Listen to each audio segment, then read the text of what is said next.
All right. I believe this means we are live. Ladies and gentlemen, boys and girls, tech fans of all shapes and sorts and sizes and persuasions, welcome to another Monday morning news chat show on the SGGQA podcast channel. I'm Juan Carlos Bagnell, aka SomeGadgetGuy, the SGG of this horribly, terribly named podcast series. And the QA, of course, stands for question and answers. We like to take an interactive, conversational approach to the top news stories that we've been following on this podcast series. And it's also why I like to host my show on a Monday. It gives us some time over the weekend if there's been any breaking news. And it gives us a little more room to kind of check in on news stories as they evolve over time. I'm already catching a phenomenal live chat, kicking things off today with Gabaletta, Aditya Anil, Ship to the Sun, Ranish, LFA Reviews, my buddy LFA. Again, if you love your ears, you should be subscribed to LFA's YouTube channel. Vazikos 8, Q3 Becker. Who else we got in here? Muppinish, Gary the Fireman, Sean Diggs Tech. Good morning, good Monday. I hope Mr. M Dub saying good morning to everybody too. I'm going to take a quick sip of water. I've been doing a lot of talking over the last 2 weeks, and I'm kind of in that same zone where I might be losing my voice by the end of this podcast. So you're going to be hearing me sip a lot of water. Apologies to people who are sensitive to that kind of sound.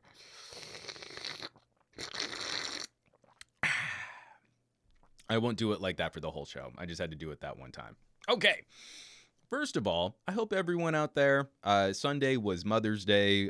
We celebrated with pancakes and bacon with my wife, and then hour upon hour upon hour of family Zoom calls with my mom and my grandmother, my wife's family, my dad's family, just lots of big group combinations. And it really drove home that point, like, Zoom calls can be stressful. There's like a psychological exhaustion to setting up video conference after video conference after video conference.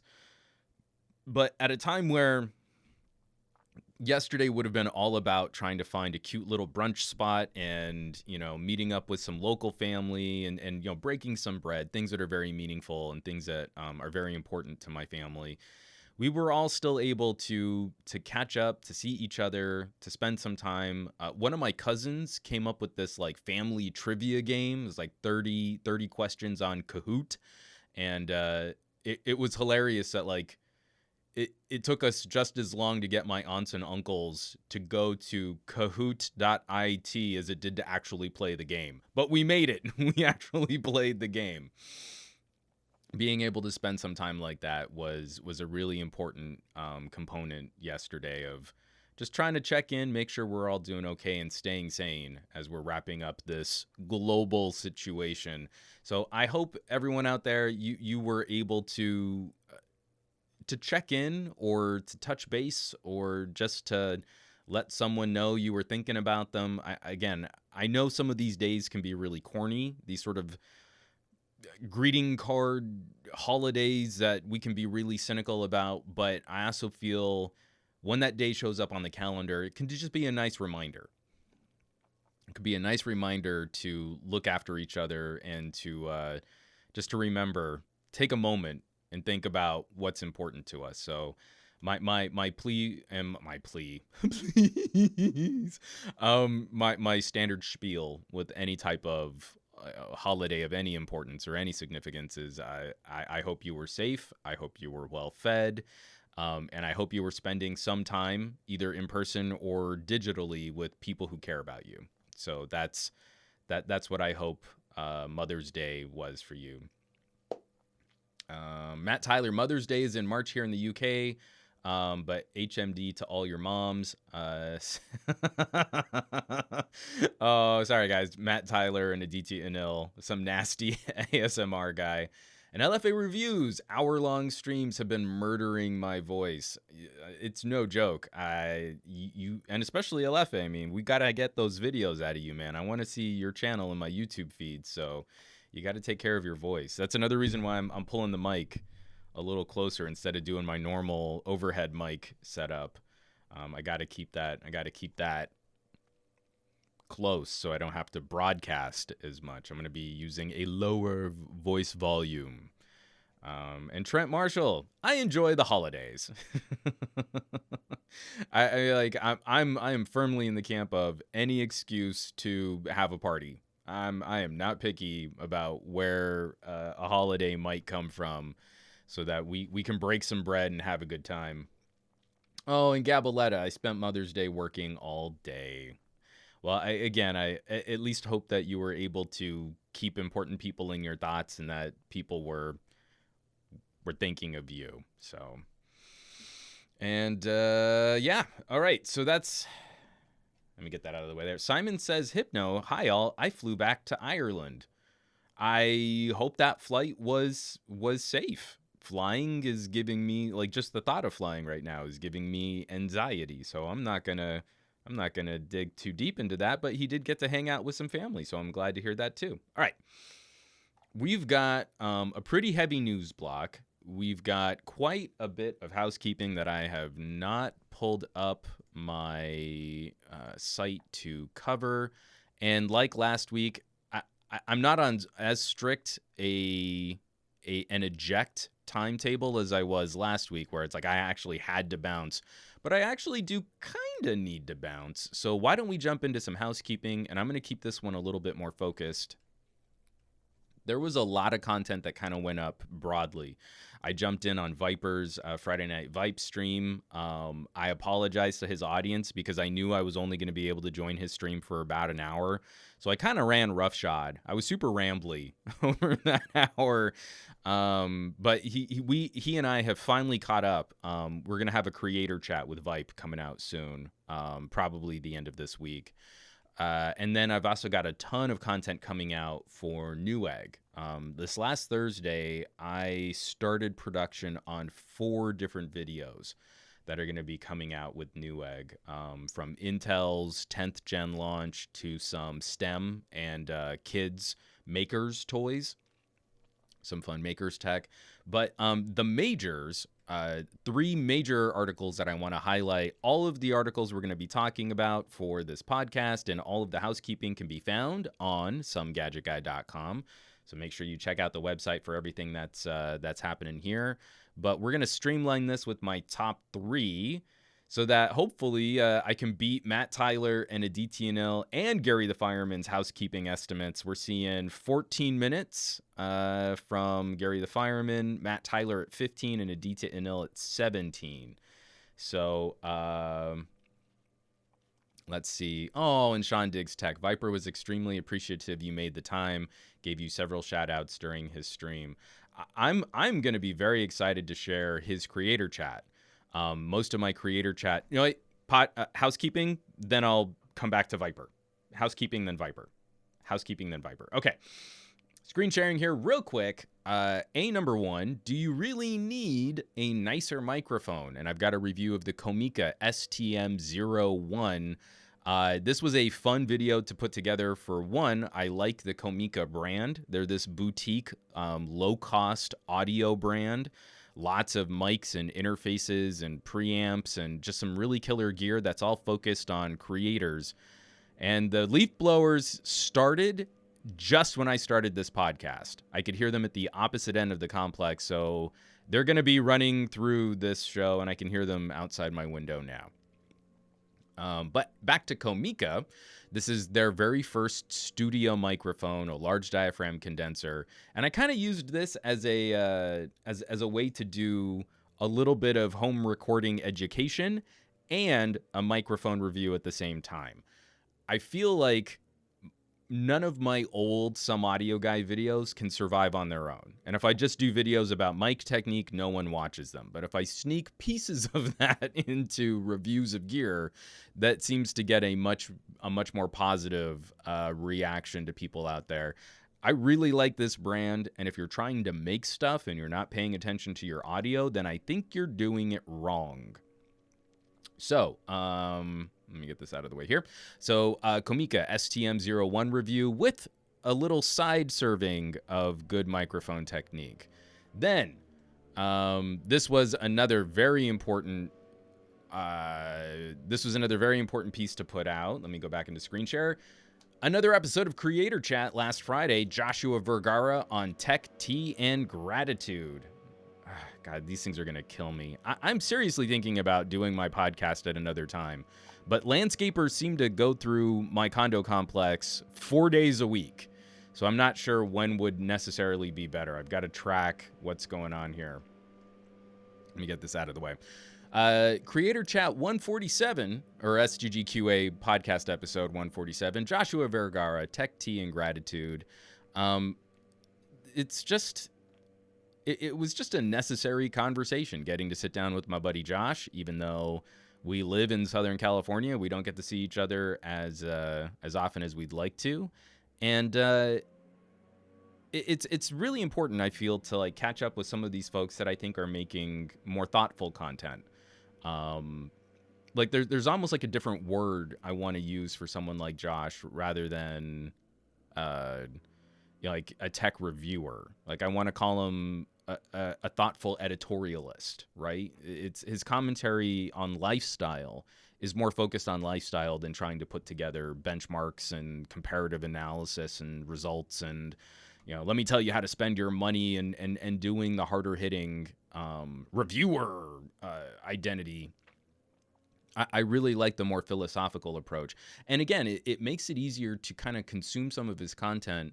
And we talked about this quite a bit during the creator chat where for both of us, there are moments where we genuinely disagree with like the conclusions that I might arrive at or he might arrive at. And it still doesn't change that we completely appreciate the perspective where the other person is coming from. And that to me is a very important philosophical difference between YouTube channels that I feel are trying to game the algorithm with popularity content and trying to stir up drama versus people that stay internally consistent and are just straightforward about what they like and what they don't like. And I think that gives you a greater insight into the review process. So that conversation was, I feel, very insightful coming from Josh. I would have expected nothing less but thoughtful commentary on his process for reviewing tech.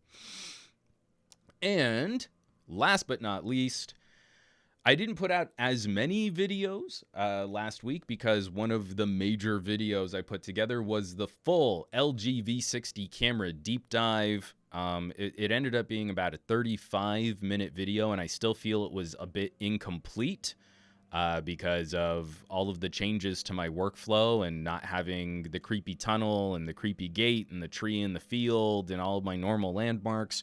But I was still able to put a cut down version. The LG V60 camera conclusion is public and live, so you can catch at least just the highlights of the full deep dive video. All of the analysis, of course, is on the Patreon, but the major conclusions are in this video here. And it's still a longer video than most people have spent looking at the LG V60 cameras.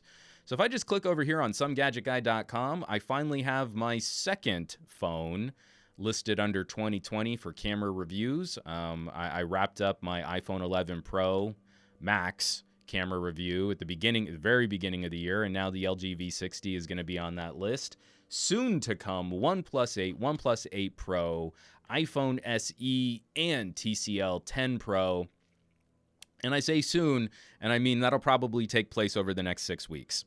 But if you want to see the entire list, 2019, 2018, 2017, 2016, 2015, 2014, 2013, 2012, down into camera samples from 8 years ago, you can get a pretty good sense of how phone cameras have evolved and improved over the last 8 years. SomeGadgetGuy.com, and on the right-hand side, you'll see a banner for camera reviews. And that's going to do it for housekeeping. I have no idea how long that took. I feel it was less than 17 minutes.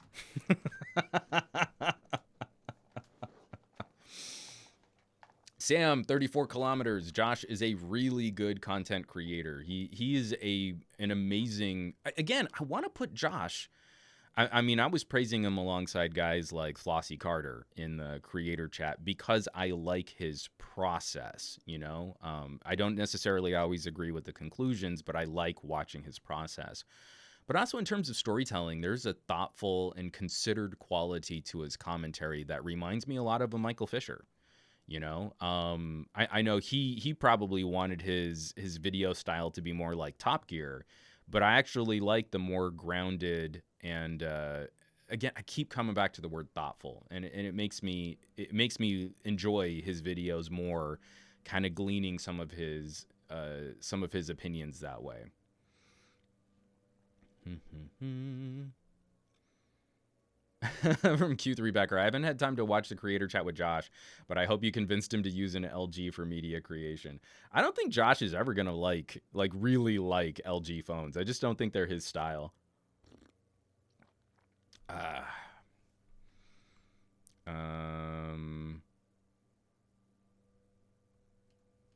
Gabaletta, who had a timer on? I feel like I did pretty well. I just didn't look at the clock before I jumped in on housekeeping. And Gabaletta, Josh was my introduction to AA. And Simon says, Hypno, he made you drink? I'm pretty sure he means a specific Android site. From Walt Samarista, what are your thoughts on the LG Velvet price? Actually, let's hold off on some of that conversation for the second half of the podcast. We can do that in the gadget block. I'm really actually, let me put this out here right now, folks. I am super loose on the gadget block right now. I don't feel there were a ton of interesting, hard-hitting gadget headlines over the last week. And I think it's because a ton of us are trying to focus in on reviewing devices.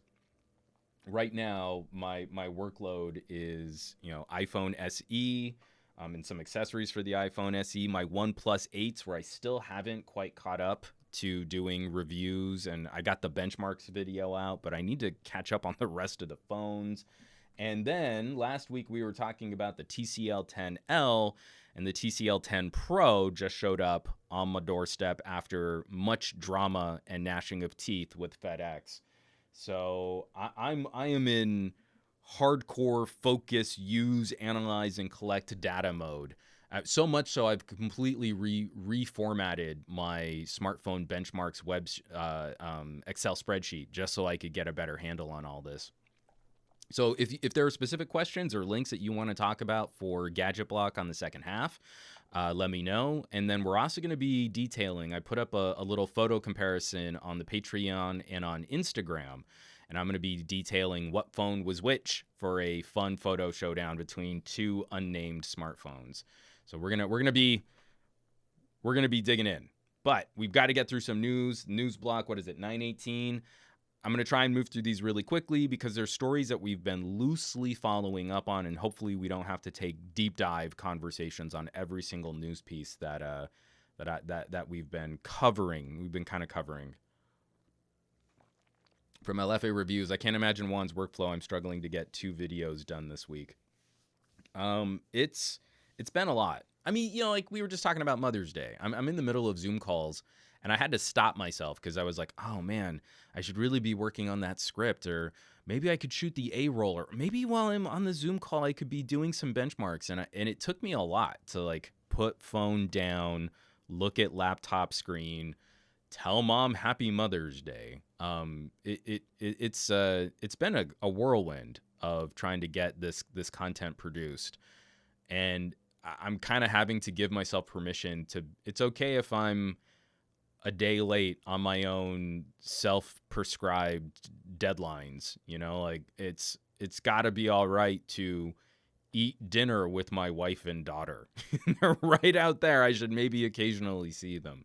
So let me get this here. Shaka Zulu, quick question. What phone does your wife use? So she refuses to give me back my LG G7. She likes the G7. It's got a bright screen in daylight. The battery life is still decent. She's got good earbuds for the first time in her life. And I don't think I'm ever going to get that phone back. And it's the Google Fi edition of the LG G7, which means it's not gotten any software updates. And she just doesn't care. That's her phone. And now I'm sad because I don't want to have to go and buy another one. I'm not gonna. It's right there. I want it. We're thinking about maybe trying to grab her a Pixel this year, but I don't think she's going to push too aggressively to give back the G7. All right.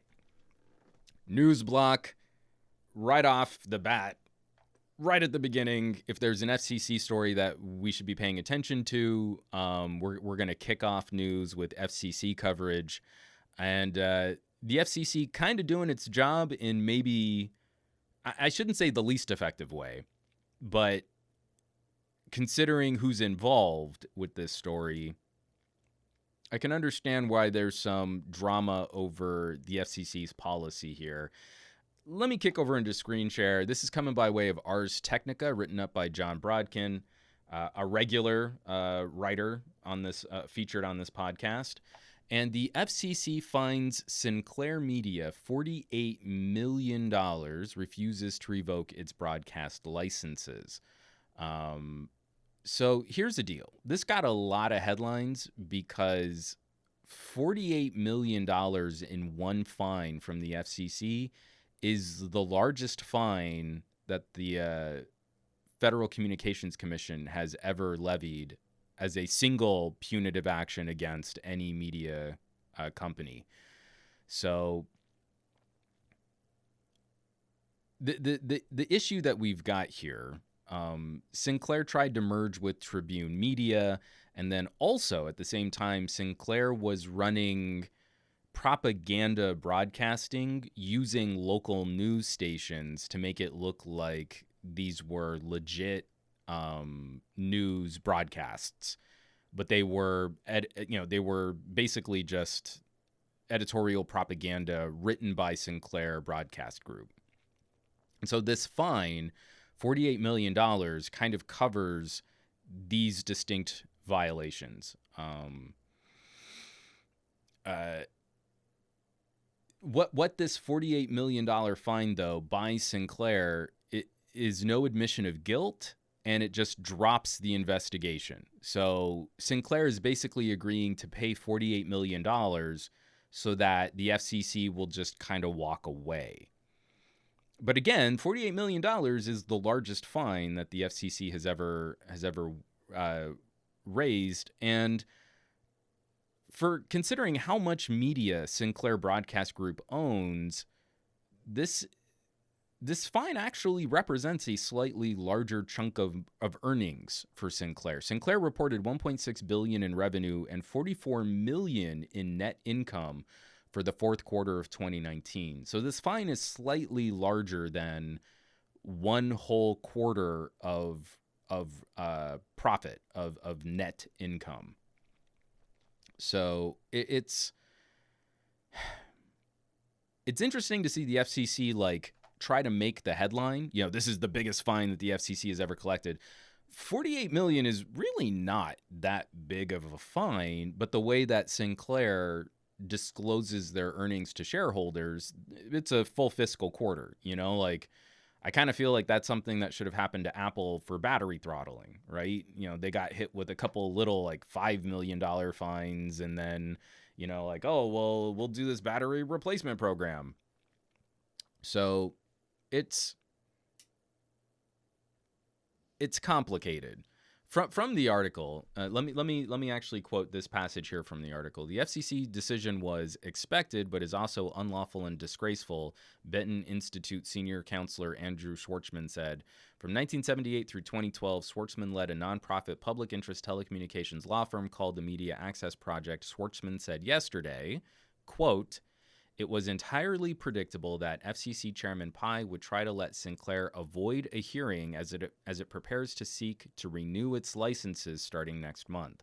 It is hard to comment without seeing the text of this order, but I don't see how it can be lawful under the Communications Act, since the Commission previously found that there is a serious question as to Sinclair's qualifications to hold a broadcast license. That is a matter that must be resolved at a hearing, not swept under the rug with a consent decree." And then following up on this, Sinclair Media tweeted, Sinclair is pleased with the resolution announced today by the FCC and to be moving forward. We thank the FCC staff for their diligence in reaching this resolution. Sinclair is committed to continue to interact constructively with all of its regulators to ensure full compliance with applicable laws, rules, and regulations. So to me, it kind of does feel like Sinclair's getting let off easy. Um, Dave Burns. Sinclair is the designated sacrifice. I wonder who stands to gain most if they take a hit. I feel like Sinclair is the designated sacrifice so that Sinclair can gain more. I feel like Sinclair stands to gain the most out of this action of letting the FCC win this very public victory against Sinclair. Again, if there was actual wrongdoing, to the extent that's been sort of claimed by numerous people following the telecommunications industry, then I feel like we probably should have seen some kind of public examination of the evidence. Moving right along, another continuing story that we've been tracking and talking about and has been very difficult for me to wrap my brain around, and we've had some amazing chatter in the live chat on these types of topics. What to do about the spread of misinformation on social media when bad ideas go viral, and how to rein in some of these more toxic conspiracy topics as we suffer through the situation as we find ourselves in today.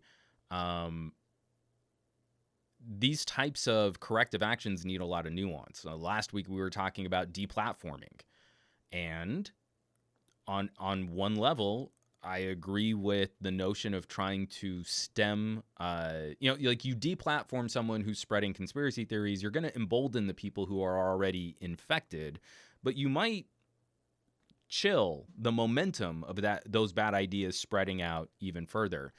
So this is a story coming out of CNBC, written up by Megan Graham. And let me take this up here. Facebook, YouTube, and other platforms are struggling to remove new pandemic conspiracy video. Social media networks are working to remove or stop. Let me get this here. Sorry, I'm trying to...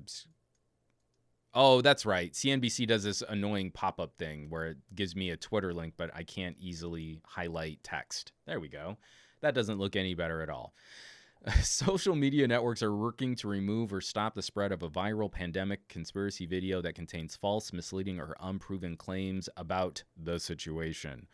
The roughly 26-minute Plandemic movie video claims to be an excerpt of a larger documentary to be released this summer and contains claims about the origins of the virus and how it spreads. The video tries to argue that the situation was created to make profits off vaccines, among other claims that defy advice of medical experts. It suggests that sheltering in place harms consumers' immune systems and that masks make people sicker. So, we're watching Facebook and Twitter and YouTube all reacting to this in different ways. A YouTube spokeswoman said the platform quickly removes flagged content that violates its community guidelines, including content that includes medically unsubstantiated diagnostic advice for the situation. According to the company, the video was removed for making claims about a cure that has not been backed by health organizations. Vimeo said it stands firm in keeping its platform safe from content that spreads harmful and misleading health information. It said the video had been removed for violating those policies and added that it will be constantly monitoring and will continue to remove similar video uploads. Twitter, where users were sharing video links and clips, said it blocked the hashtags related to the film from trends and search. According to the company, a video shared on Twitter by Judy Mikovits, who is featured in the video, is not in violation of its misinformation policy. In the video, Mikovits claims that masks are dangerous and literally killing people. But Twitter did say the URL of the video has been marked as unsafe.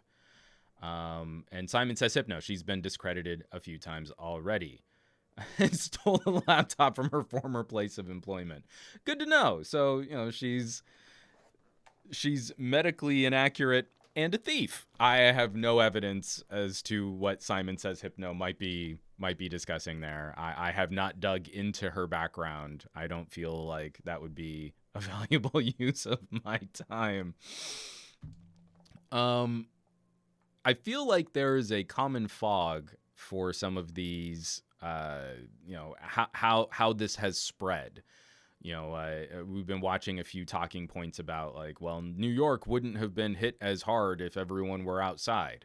And you're like, there's a lot of those kinds of ideas that sound science-y up front and then really fail upon any kind of closer examination, or if you dig into what the claims actually are, if you follow the trends that we've been able to untangle with the limited amount of testing that we've been able to do on this subject. And it makes it extremely easy for people to profit off of this situation. Whether or not the people behind a documentary like this, the Plandemic movie, are true believers or not, there's going to be a built-in audience ready to push these ideas viral, probably aided by, Russian social media operatives.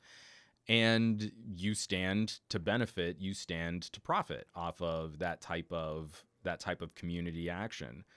And that's what's so difficult about the way that we've created social media. We encourage this. We want things to go viral. So we build these social media systems on popularity and spread and reach. Well, these mechanisms are really easy to game by bad actors when we have crisis situations. For their own benefit, they're going to hurt other people. And I love seeing these headlines. Google's really going to try and stop this. Except the entire system Google has built is a system that enables this kind of profiteering. From Rue Sunshine. Another theory is that it was made to provide bailouts to larger organizations. And Dave Burns, too, social media is actively working against an informed democracy. And not just working against it, but also kind of polluting it, right? It's so much more difficult to verify sources. It's so much more difficult to just stem the tide of noise that's coming at you. And it encourages, an ever-increasing reliance on headlines. So many people's opinions and the emotional reaction they have is informed by the text at the top of the article, which even that is designed to be misleading in a specific kind of way to engage your emotions to get you hooked. And it's a scary situation. I don't know what we can really do short of generationally redefining what our interactions with social media can be. And again, I feel like younger people coming up are going to be so much savvier. I think they're already proving to be a lot savvier at not trusting the content that they find through Facebook, or literally just not trusting Facebook to manage media in any kind of responsible way.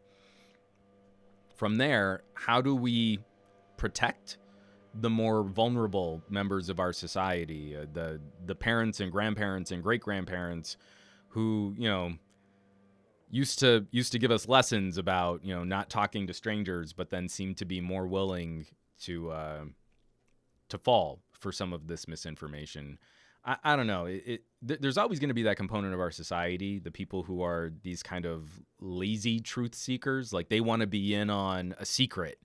And so they're willing to kind of bend all of the rules of science and journalism to fit this worldview that allows them to be special because they know something that you don't know. You just got to open your eyes, sheeple.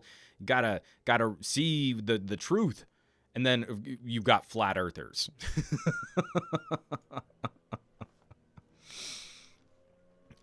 From Jim, someone sent me a video of a woman driving around Minneapolis checking radiation levels at 5G towers with an app on her phone. Cool. That's great. It's like people who are like, oh, well, the government is going to track you. Well, yeah, you use a smartphone. You're tracking yourself. Mark Northgraves. I mean, this is a wonderful sentiment. I just don't know how to untangle them at this point. Mark says news needs to be news and social media needs to be social media.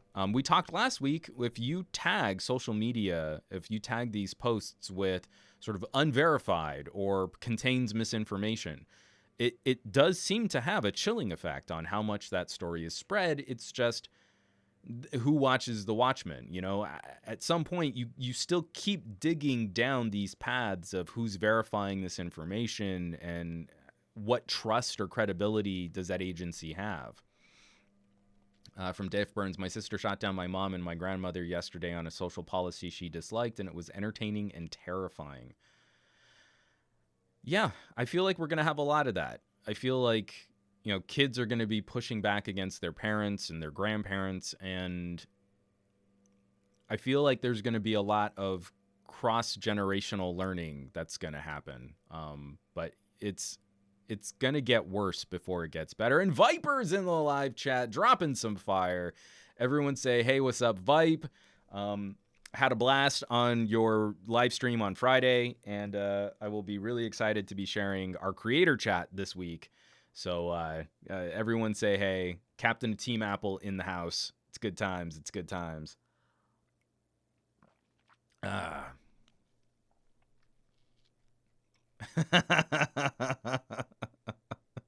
LFA. Who let Viper in here? Got that loud energy coming at you. I dig it. All right. Speaking of Captain of Team Apple, Viper, you're just in time, and I hope you can shed some light on this. I feel someone who is as passionate about Apple products needs to answer for this. I feel like everyone should lay this right at Viper's feet. This is something we've talked about loosely in the past, but we talk about new technology and we take certain things for granted, right? The Apple label seems to speak for a quality or a perception of quality, and oftentimes claims go unchallenged. You know, if Apple says it's the best, people kind of just go with that, and it becomes a part of the mainstream conversation. Apple's media and marketing, super savvy, very aspirational, and super tied into the emotions of owning a luxury fashion product. So when stories like this crop up, I mean, it's no surprise that Apple has an army of fans that are ready to defend the brand, but it still speaks to a failure of communication. You know, kind of Vipe and I got into some of this on Friday, on his Friday stream with Luke. And let me screen share this. This is coming from Apple Insider. Apple faces second lawsuit over iPhone XR's inferior 2x2 MIMO antennas. A new class action suit claims that Apple purposely misled buyers by using a 2x2 MIMO antenna array in the iPhone XR while knowing it was, quote, inferior and, quote, defective compared to the 4x4 MIMO setup in the iPhone XS and XS Max. This article written up by William Gallagher, just kind of detailing the second class action lawsuit we've seen on radio and antenna and wireless tech for iPhones. And they actually have embedded the class action lawsuit. So you can read through, it's 31 pages. I'm not going to read through it, but they are showing you like 4G download speeds. They're showing connection graphs. So there's some information in here, and it seems to vibe with even my own reviewing. Let me get this here. Click back to that there. Gary the Fireman, what we have here is a failure to communicate. How funny is that? It's a failure of communication about the iPhone's mediocre ability to communicate. And Mark Northgraves, doesn't the SE 2020 have a 2x2 antenna? Yup. Yes, it does. So here's kind of where I'm going with this. When you dig through the comments on articles like this and you look at the feedback on Reddit, there are a bunch of people. Oh, people are complaining that the less expensive phone is somehow worse than the more expensive phone. What idiots. Seems to be the main defense. I would counter and say that Apple shares some responsibility in properly communicating to consumers what the differences are. You've got an iPhone 11 and you've got an iPhone 11 Pro. If you go back and watch the iPhone 11 keynote, They're talking about power. They use the iPhone 11 announcement to talk about the A13 Bionic and the bar graphs. Look at how amazing the GPU power, the CPU power. Look at all the pro things you can do with this phone. And then they dovetail that immediately into the iPhone 11 Pro. And they show off, like the multi-million-dollar production that they put on where they used the phone cameras, but they also had an army of cinematographers and grips and talented people to make that content. Again, you aren't making movies on your iPhone 11 Pro. How they made a movie on their iPhone 11 Pro could have been any camera at the point that we actually got to see that production. It's not in Apple's best interest, and I don't think it's Apple's responsibility to say, here's what we compromised on the iPhone 11 to reach a lower price point. But if you don't do that and you conflate the two products as being kind of in the continuity and like one's just as powerful as the other, to me, that would mean consumers would expect a certain parity of features. The iPhone 11 Pro has 3 cameras and the iPhone 11 has 2 cameras. And that's the compromise. But the compromises were also things like the screen technology, screen resolution, and Apple's radio tech.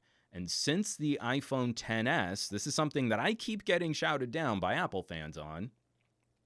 You can't act like Apple products are no compromises and then ignore things like Intel modems. As much as it pains me to say this, because I want to see more competition against Qualcomm in the radio chipset space and in the ARM processor space, you're charging premium cash for an Apple product, and one of the most essential components of a connected device is how it connects. So already the Intel modem is a step back from Qualcomm's gear. If I pick up a OnePlus 8, not the OnePlus 8 Pro, if I pick up a OnePlus 8 and an iPhone SE, and I stand at the same place in my condo complex and connect to my Wi-Fi, that OnePlus 8 does much, much better in downloading files off of Wi-Fi than my iPhone SE. I still haven't finalized my Wi-Fi testing protocol, but it's not difficult to demonstrate a significant advantage to Qualcomm radios on these different devices. And I think it's insufficient to say consumers should have known better, because that's not something Apple talks about. If it gets a mention, the iPhone 11 Pro will get a mention about a 4x4 antenna to help you with signal. But they're already blurring the lines between their product lines. I could very easily expect a number of consumers would blur the lines between those two phones and would arrive at the wrong conclusion through no fault of their own, trying to educate themselves on this tech. I mean, think about how deep you need to dig into the Apple website to get real specs. And oftentimes you don't get real specs. I mean, they'll list 4x4 MIMO. Is that going to mean anything? Someone who's shopping a phone, you have family and friends that live in poor coverage areas, right, for their cell phone networks. You go to grandma and say, that has a 4x4 MIMO antenna.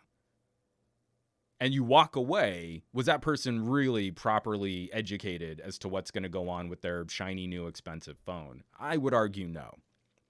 So, as silly as it might seem to engage in a class action lawsuit, and again, filing a second class action lawsuit over the same situation, and likely we'll see a third when it comes to the iPhone 11 and the iPhone 11 Pro, to me, this should be a clear indication that Apple needs to do a better job educating their customers. There are differences between an iPhone 11 and an iPhone 11 Pro and an iPhone SE. But having an army of sycophantic YouTubers going A13 Bionic, A13 Bionic, A13 Bionic, as if that's the only spec that matters between different brands of smartphone manufacturers, completely clouds the water. It completely murkies the water. That's not a word. On helping consumers make a more informed purchase.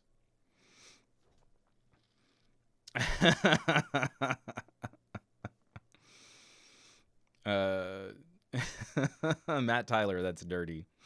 I'm scrolling through the chat here. Sorry. It's Apple sucks. Viper's a sheep. One's a shill. 5G will kill us all. Oh, wait.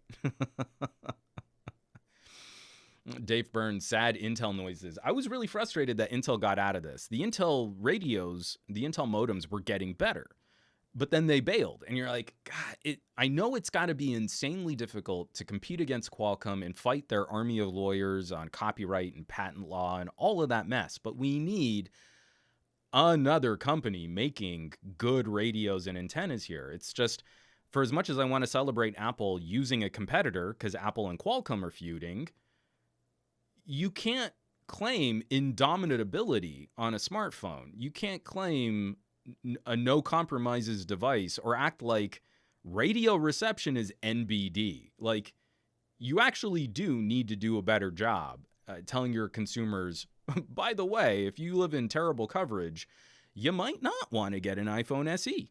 I know it's cheap, but you're going to hate the experience when you go outside and that Intel modem and 2x2 antenna give you terrible service and you're going to drop calls.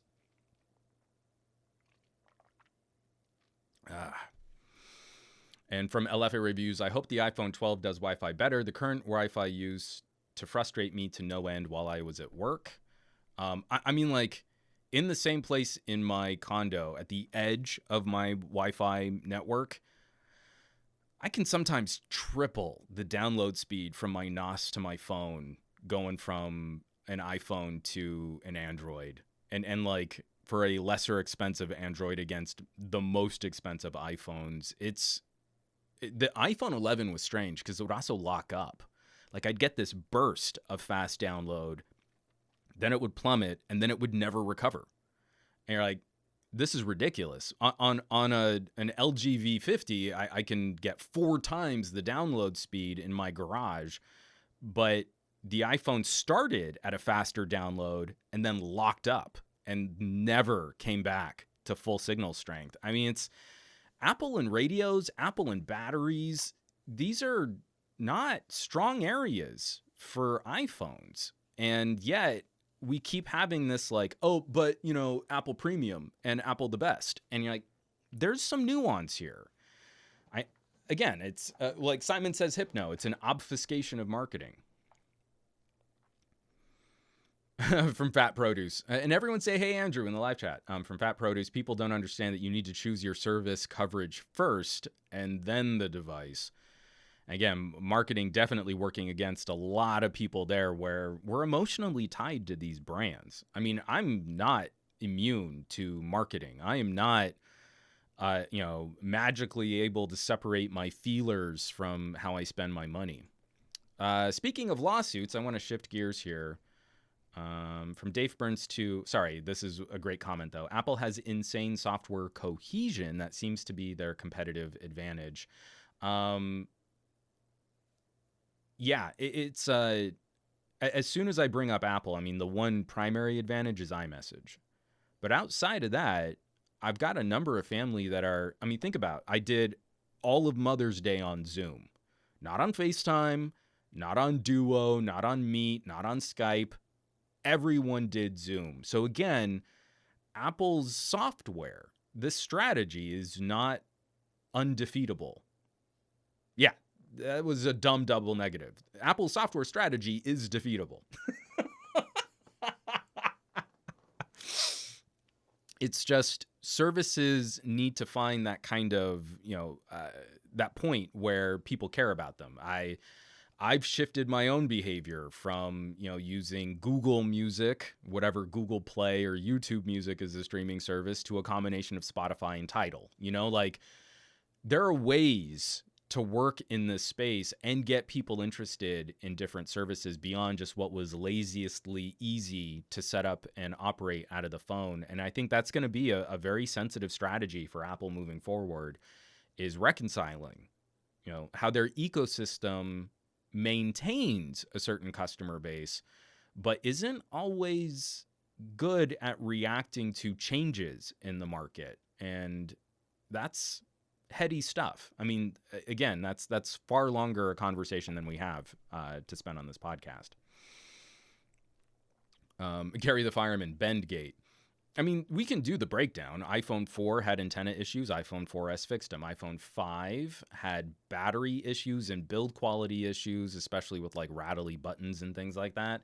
iPhone 5S fixed it.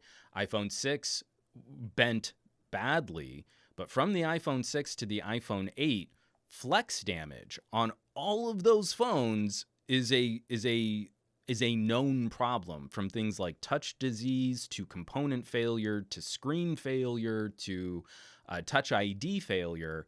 The way that phone is constructed, it seems to be more susceptible to just minor flex damage, even if the phone doesn't completely bend and break.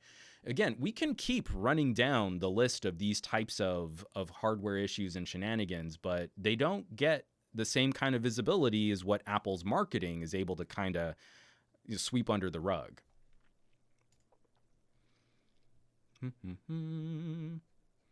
And Sam wrapping that idea up. So we need to educate and be good service ambassadors. We absolutely do. Let's get this back. Let's get this back on track. Again, worth keeping an eye out. I will be very surprised if there is not a similar class action lawsuit for Apple on the iPhone 11 and iPhone 11 Pro. And I feel like we're going to keep playing the legal game until Apple can do a better job explaining the differences. It's okay to say that the cheaper phone in your arsenal has some compromises. You know, put it in a YouTube video so you've got something specific from the company to point to as a public exploration of the reasons why you might want to move to a more upscale device. You know, like a 2x2 antenna is going to be great for most people. For some people, they have different concerns or they have a different need for connectivity and connection. And that's why the Pro devices exist. And as soon as Apple says that, everyone's just going to go lockstep and say, well, see, yeah, that's right. I don't need those things. I don't even want those things. I want to save money on my phone. And that's why, you know, so you'll already have people backing you up. Make the YouTube video that's only going to get like 10,000 views and just be done with it so that you can head off some of these legal battles, some of these, you know, class action lawsuits with better disclosure.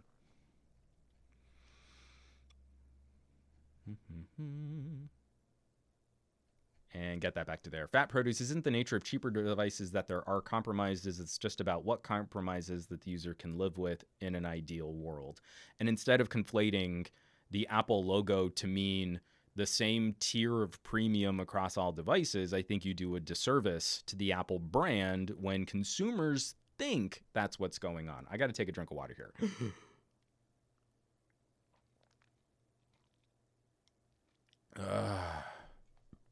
Excuse me. Let me just burp on the mic for some really great ASMR. Where are we? Oh, we're almost at 10 o'clock, and I've got a bunch of news articles left. Okay, real quick. We talked about this, I want to say it was about a year ago. Do you own content that you buy through digital stores? The answer is no. Amazon is being sued for saying you've bought movies, but they can take those movies away from you for licensing. We solved the first major legal challenges to this storefront through iTunes. But when you have a service like Amazon, you buy a movie, I'm doing big air quotes here, buy a movie, and then if the license for that movie expires on the platform, then the movie is removed from your collection. And so TechDirt.com, written up by Mike Masnick, Apple sued for saying you've bought movies that it can take away from you. That's going to be on the show notes here. Just another legal examination of this business practice, another class action lawsuit coming away, and a very sticky situation for a future of content ownership. Actually, Fat Produce and I, over the last week, we're just in a side conversation on my Discord talking about, like, we both were big proponents of like streaming services and getting into subscription services. And I whittled way back on my DVD and Blu-ray collection. The future was going to be and now I'm kind of sad.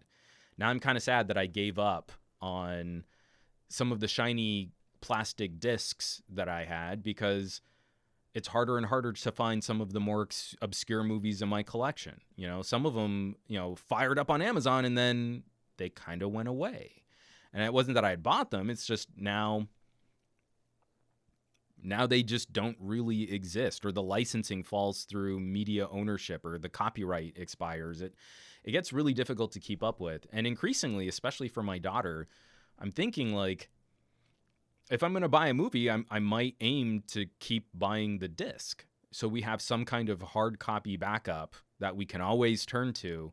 And I feel with like some of the newer 4K Blu-rays that are coming out, we'll have a good archive quality version that shouldn't be much disrupted by the move to 8K. You know, like I feel my eyesight, 4K, the TV we have, the distance we sit from the TV, 4K should be good enough for a little while. And Dave Burns, I'm trying to find old CDs secondhand because I'm ripping my collection and some are too damaged to read. And I've been doing that too. I run a NOS. I have a bank of hard drives under my desk right now. And as much as I love streaming off of Spotify and Tidal, if I really like an artist, I try to go to their website and buy a disc directly from them, and then I back it up to my NOS. And I have my own streaming music cloud service now, which is just a greatest hits collection of all of my favorite artists. One other bit of Amazon news. I'm only tipping this off. This is going to be something we have to keep an eye out, see where it goes. But this is the first sort of public shot at a major corporation's whistleblower policies. And it's a group of senators wrote a letter to Jeff Bezos. We are writing to seek information about your company's policies for discipline and termination regarding workers who raise health and safety concerns. And the list of senators who joined this letter, I'm scrolling to the bottom now: Elizabeth Warren, Bernard Sanders, Sherrod Brown, Cory Booker, Kirsten Gillibrand, Edward Markey, Kamala Harris, Richard Blumenthal, and Tammy Baldwin.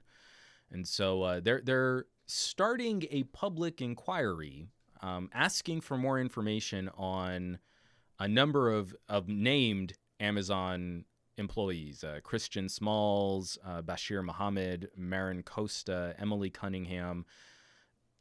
We kind of need to take a look at how Amazon is choosing to do business with people, and then when concerns are brought up, or when a local contingent of employees start talking about things like unionizing, we see a pretty direct response from Amazon in how they deal with those types of topics being discussed. So I'm only just pointing this out here on the podcast, not because I have any greater insight. This is the very beginnings of how does our government monitor and engage with a mega corporation like Amazon. And we're going to have to fight this fight on numerous fronts. How does government deal with the information tracking of a Facebook? How does government handle government contracts for entities like Microsoft? We want competition. We want more players in this space. We want better resources. But then also we need to have some system of whistleblower protections. And that's actually something our government isn't super great at staying consistent with. From Mark Northgraves: when I was a welder for a snowplow maker, we were told if we unionized, we would all be fired. Yeah, that seems to be a pretty common tactic, especially with the number of states that sort of are what are they, right to work? You know, they've enabled legislation to completely end run around collective bargaining. So, yeah.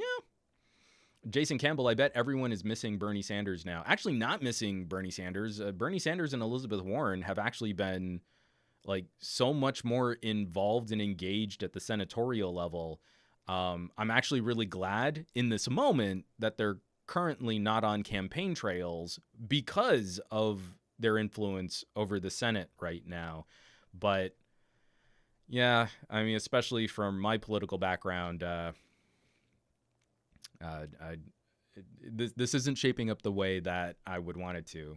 From It's Thexy Pat, way back when I worked at Walmart, they had a brainwash video on how bad unions were and had a tip line to call if people talked about unionizing. And at the same time, the Waltons, the Walmart family, making sure that you were on public assistance if you needed things like healthcare. Why should they have to pay your health care? Just use government programs that they don't pay taxes for because all of their money goes into offshore, you know, markets. While senators, let me take a sip of water here. Hold on. While senators are asking Amazon for a little more clarity on their disciplinary practices, they're also trying to put a little pressure on Comcast. A story on Gizmodo written up by Shoshana Wodinsky. She's just got a fun name to say. Shoshana Wodinsky. Senators are calling on Comcast to open its public Wi-Fi to the public. 2 months ago, Comcast joined the crop of broadband giants taking part in the push to keep Americans connected. We talked about that on the podcast. In the midst of the current situation, for many of the big names on the list, this meant laying off on late fees and service cancellations for their low-income customers for a straight 60 days. And for Comcast specifically, this also meant opening more than 1 million public Xfinity hotspots nationwide for folks without decent internet access at home to use for free. Now, a handful of U.S. senators are asking the company to make these public hotspots a bit more public. In a letter sent yesterday, another letter from the Senate, to Comcast CEO Brian Roberts, Democratic Senators Kamala Harris, Cory Booker, and Ron Wyden called out the company's choice to only open a fraction of the roughly 18 million hotspots the company has across the country. As I rightfully pointed out, the only hotspots that had been opened as a part of the rollout were those in public locales like shopping districts and public parks. As the letter points out, these sorts of options are woefully inadequate for the roughly 12 million students currently relying on the internet for access to a decent education, particularly when Comcast easily has the ability to extend their free Wi-Fi coverage to the residential sphere. So, we talked about some of those. The FCC, Ajit Pai, put out a letter. Keep America connected and sign this pledge. It's not binding at all. You're not going to have to do anything, but you can publicly commit to doing something, even though we know a lot of you will probably do very little. So Comcast did that. They signed this pledge. They committed to opening up some public Wi-Fi, and then they did in places where people shouldn't be gathering. Not in residential areas. They didn't fire up Wi-Fi hotspots around communities. They fired up Wi-Fi hotspots in shopping malls, in open markets, in places most obviously affected in higher population density areas where people shouldn't be going. So, I feel like out of this whole situation and the reliance that we've had on technology, all of our family members are hitting their gadgets way harder than they ever had before. A number of companies are starting to look at the process to getting workers back to work. And a major component of this strategy is going to be flexible or part-time accommodations. One of the tactics for schools is maybe students only show up on, we split class sizes in half and then flex time students. So half the class would show up on Mondays and Wednesdays, and the other half would show up on Tuesdays and Thursdays. And then Fridays would be sort of a web home day for lecture to join the classes back up and catch everyone else, make sure everyone's still on the same page. That could be a solution. And it would also be kind of an interesting jobs market where we would have people coming in to detail, disinfect, and clean to mitigate some of the spread, for different classes coming on different days. And corporations are looking at doing the same thing. But with that means that we need to have a telecommunications grid, which is as vital to the country as telephones were the earlier part of last century. It's a necessary component. This is not a frivolous luxury. And if it's a necessary component of work, education, healthcare, communication, I mean, the entire infrastructure of our economy, then maybe it shouldn't be handled as a private company's information service. It should be regarded as a telecommunication service, and that means it should be regulated more like a utility and less like a frivolous, fun plaything for people to kind of putz with. So yeah. We're writing letters. That's what the Senate is doing right now. We don't have a regulatory agency actually looking at this stuff. Okay. We're rounding the end on news here. This one's just hitting really close to home, literally, because it's watching a billionaire feud with a local government here in California. But Elon Musk seems to be frustrated with his current accommodations in Alameda County, and we're looking at him possibly moving out of California. Elon Musk says he'll move Tesla's headquarters to Nevada or Texas. This is written up by John Fingus over at Engadget. Elon Musk has been frustrated that Tesla's Fremont factory has remained shut down due to Alameda County's lockdown order, and that anger has apparently reached the boiling point. Musk has claimed that he'll move Tesla's headquarters to Nevada or Texas immediately as a result of Alameda County's decision to keep the Fremont factory shut through May. He also threatened to pull all manufacturing from Fremont depending on how Tesla is treated in the future. A quote from Elon Musk on Twitter: "Frankly, this is the final straw. Tesla will now move its headquarters and future programs to Texas and Nevada immediately if we even retain Fremont manufacturing activity at all. It will be dependent on how Tesla is treated in the future. Tesla is the last car maker left in California." So yeah, that would suck. We're talking what? Roughly 20,000 jobs in California might go to Texas, something like that. Let me get that out of the way there. From Puigi, welcome to Texas, Elon. Matt Tyler, Elon Musk has lost his darn mind. And Sam, Texas is better. More guns, and Texans are huge fans of Texas. It's rough. I mean, because the thing is, who was it? It was like one of the county commissioners or someone like basically dropped a tweet just saying F Elon Musk. The reason Tesla exists as an automobile manufacturer at all is in part because of the regulatory agencies and infrastructure that allowed Tesla to do business in Southern California and start manufacturing protocols there.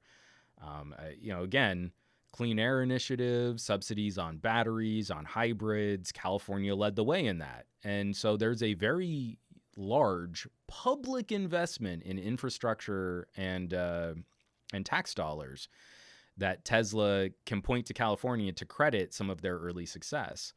So I get it. Elon is a mad billionaire, and he's got a vested interest in doing business in very specific ways in which benefit him the most.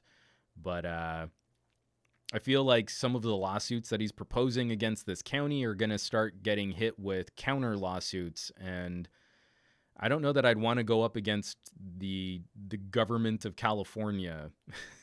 If you want to leave. It's that he's also threatening to sue Alameda County. And you're like, I feel like Californians will band together to combat a proposed attack against the government of California. And Jason Campbell on Periscope, whatever state accepts Tesla, they should know he will do this to them as well. From Trey916, yeah, because the cost of moving a facility equals the cost of lost production for a month. I mean, I'm not saying that Elon Musk is doing this because of his own financial benefits, right?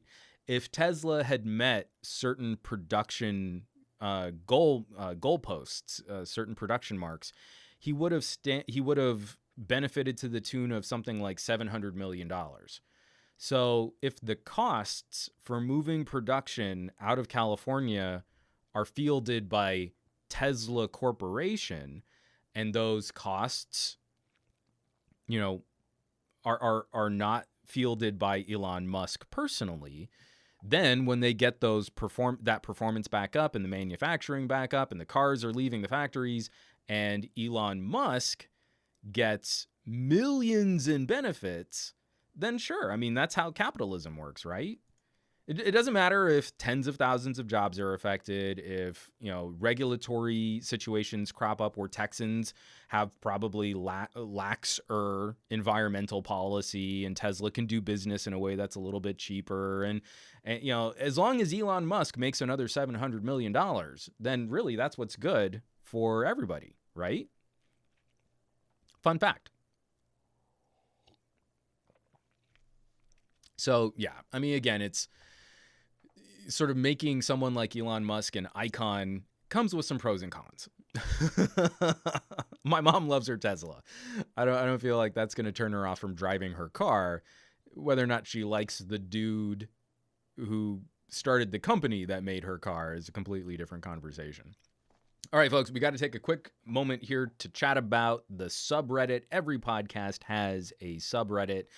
My subreddit isn't focused on collecting these news stories. I mean, sometimes we get these articles shared on the subreddit, but really the main focus of reddit.com/r/glowingrectangles is to find and promote content that deserves more attention. We've been talking about social media and how we've primed it for things that go viral. We're fighting the YouTube algorithm on child-safe content versus the most popular creators. I can't subscribe to a smaller channel without YouTube shoving a channel with millions and millions of subscribers under my nose. And you're like, that's not what I came here to do, and this isn't a channel I was interested in. But that's YouTube's policy. Biggest tentpole, they're going to give it the biggest push, and everyone else is kind of stuck in a holding pattern unless they can find a way to either manipulate the algorithm or blow up in some kind of viral, spectacular fashion.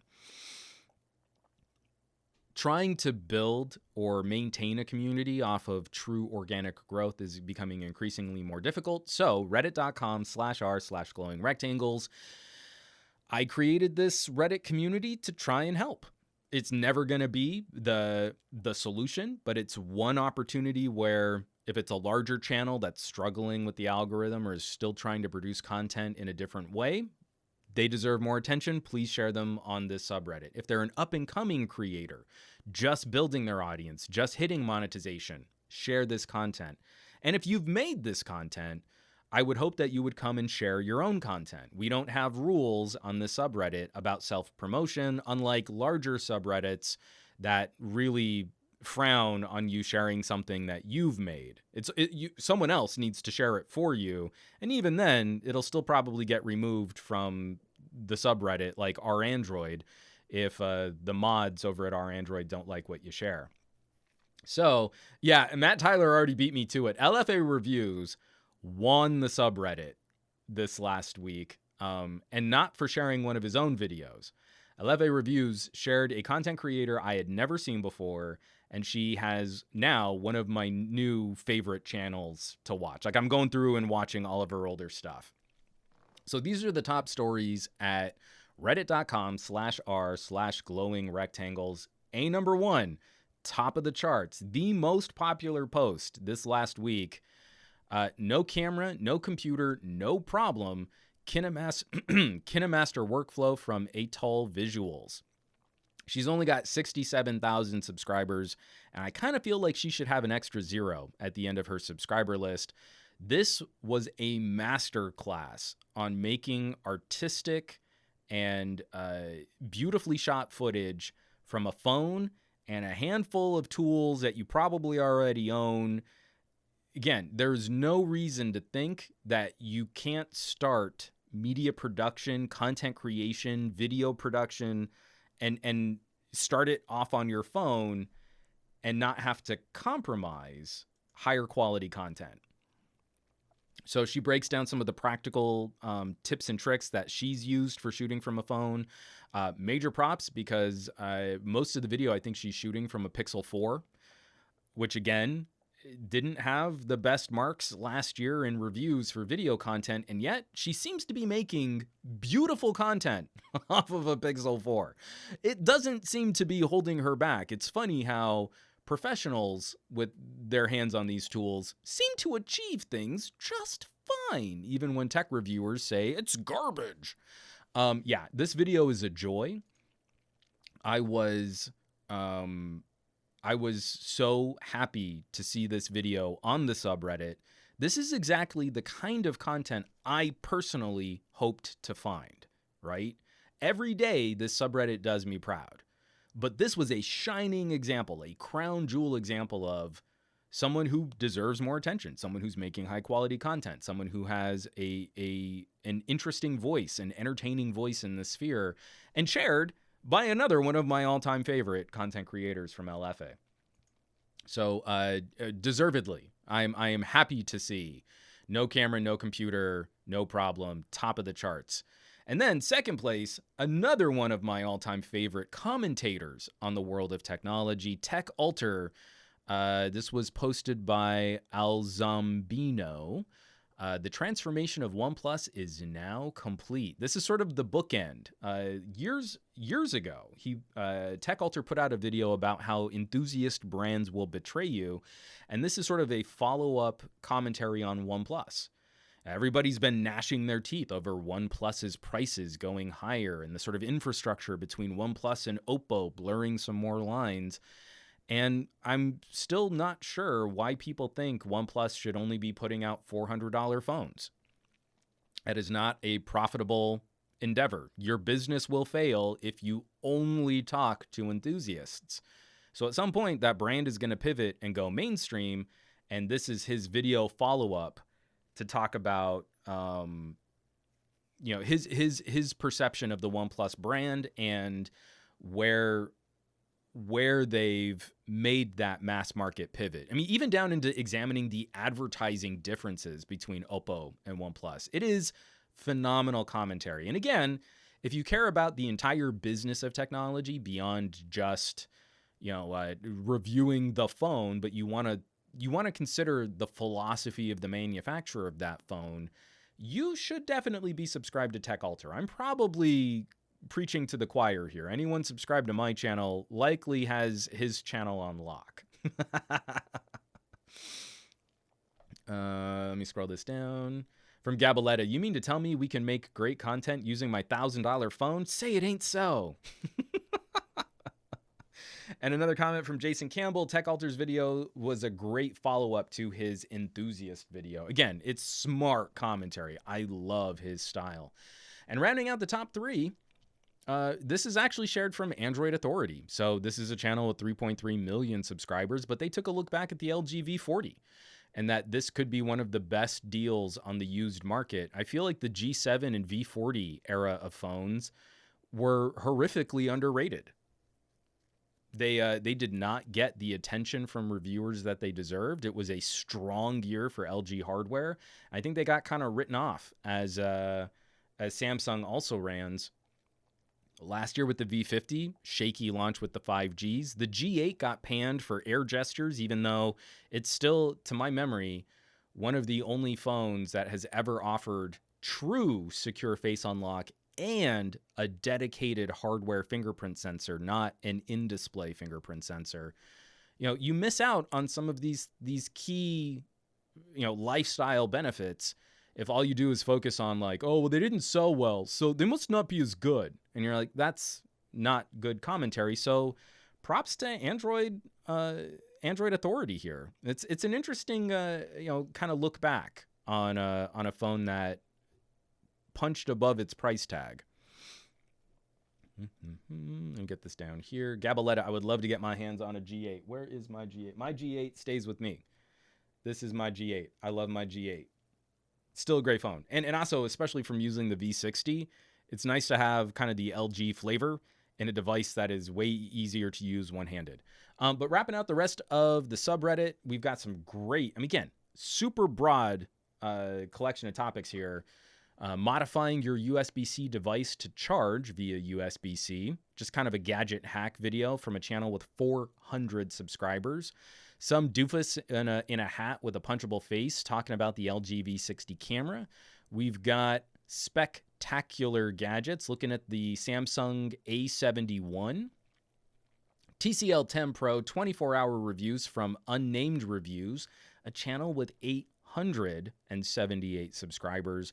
A look back at the original Google Pixel, another Atal Visuals video, this one put up by Matt Tyler, and TK MyBay looking at the differences between the TCL 10 Pro and the TCL 10L. He's a good dude. Note 9 review from Painfully Honest Tech, iPhone SE 2 videos from Param and Painfully Honest Tech, and Nothing But Tech, NBTY88, I can't remember what her handle is, LG V60 review, circling back to review the big boy phone from LG, and she's got a great look at her experiences using LG's smartphone there. You know, this is such a fun collection of content. I put this call to action out there. Every week we talk about the subreddit. Last week we broke 800 members. We're now at 809. This is actually one of the fastest growth weeks that we've ever seen on the subreddit. Building a little momentum. We're getting way more sharing. We're seeing some people drop some more upvotes. We're seeing some more comments. This is what I mean by organic growth.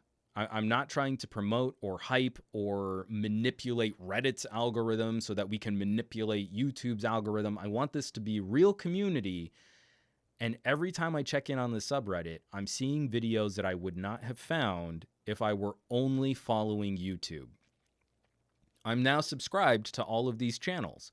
But if I go to my YouTube feed, I'm not going to see this flow. It doesn't matter what I click on, what I watch, or what I try and tell YouTube I'm interested in.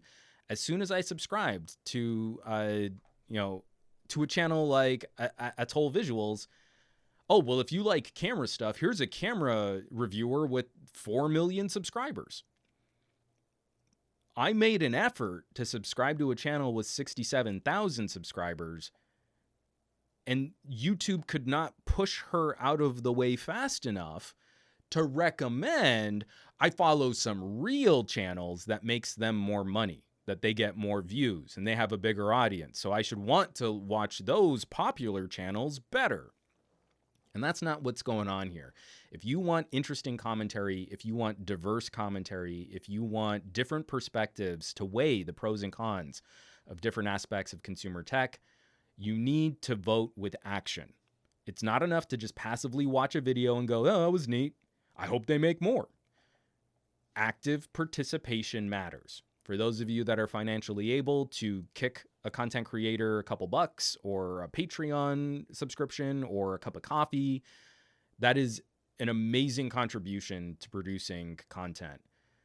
But on top of that, for those of you who might not be financially stable enough to do that, sharing a video on social media is a huge help, is a huge benefit for the search of that video, making it more search viable, SEO. Commenting on other platforms, on YouTube and on Reddit, of participating in some way with some effort guarantees that you get more cool content. And it means the world to content creators out there when people engage. It's the reason why we're doing this, is we want to drive these conversations and we want to find like-minded individuals. So it's big. It's a big deal.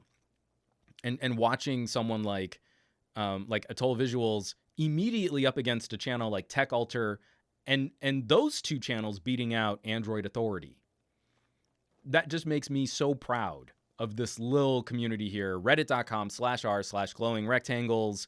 Check it out. You'll find new content you like. You'll find a new creator. You have to watch their stuff. They're going to become one of your favorites.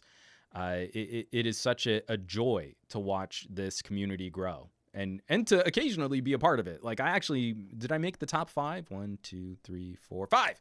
I'm number 5 on my own subreddit. Woo!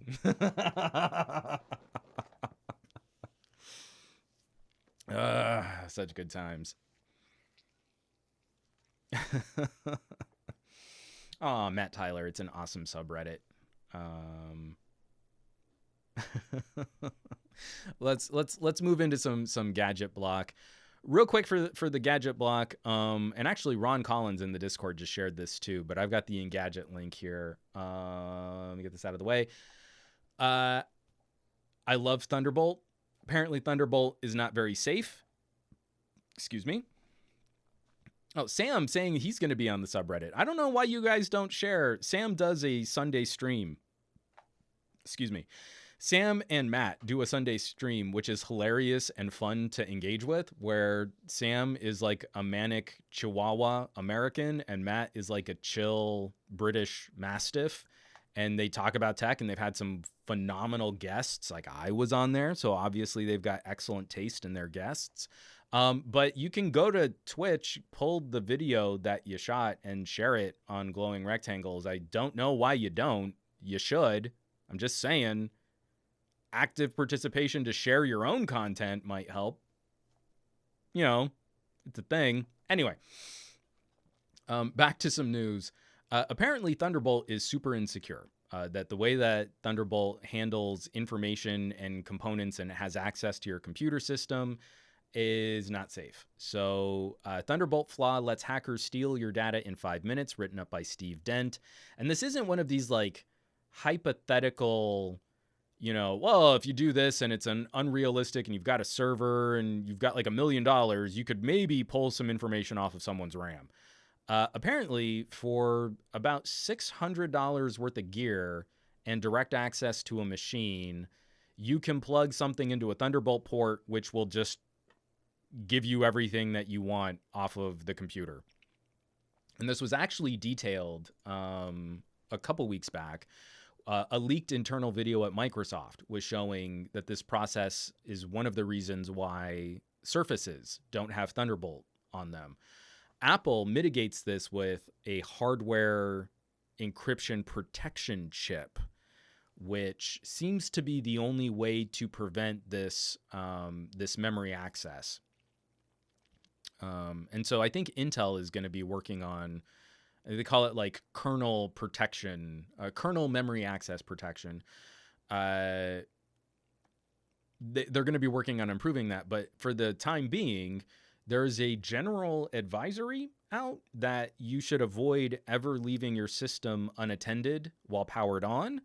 And even if it's screen locked, that is not sufficient to protect your data if someone wanted to pull information off of a computer with Thunderbolt.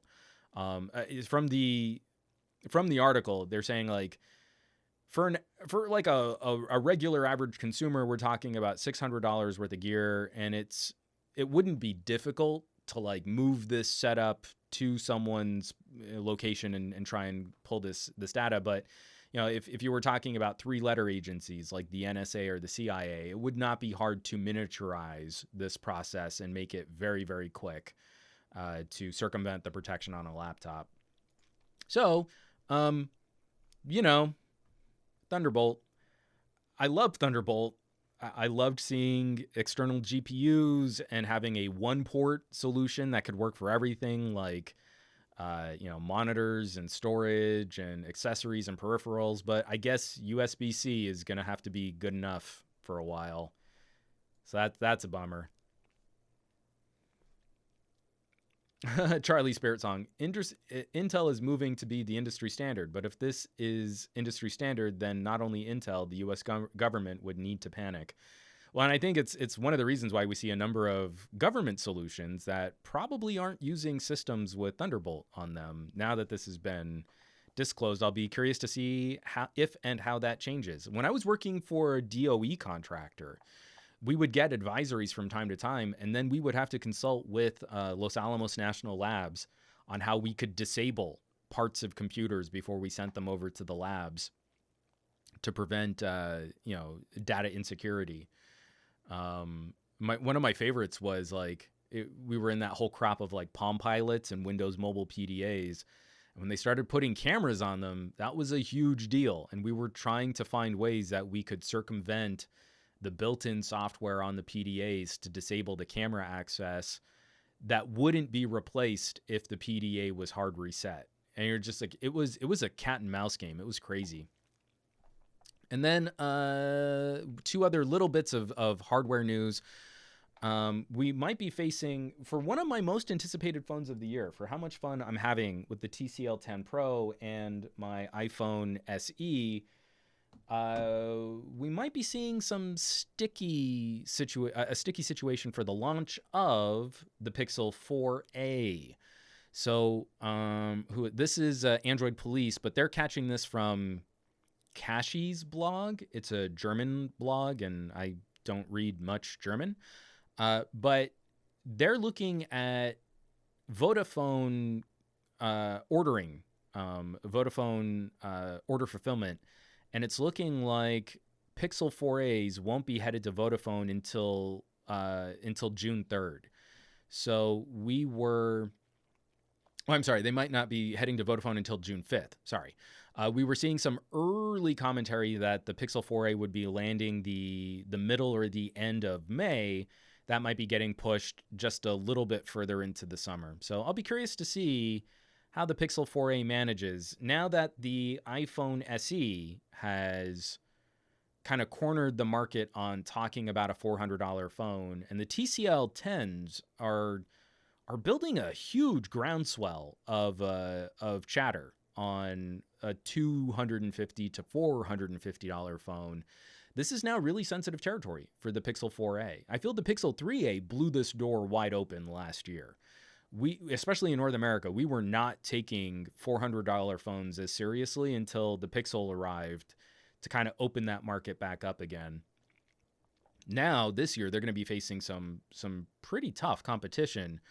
There's another phone that I was kind of anxiously looking at that was also going to be landing at around $399 or $449, and now I can't remember what it is. But this is heady stuff. I wonder, and if anyone has any thoughts on this, we can chat about this here for the Gadget Block.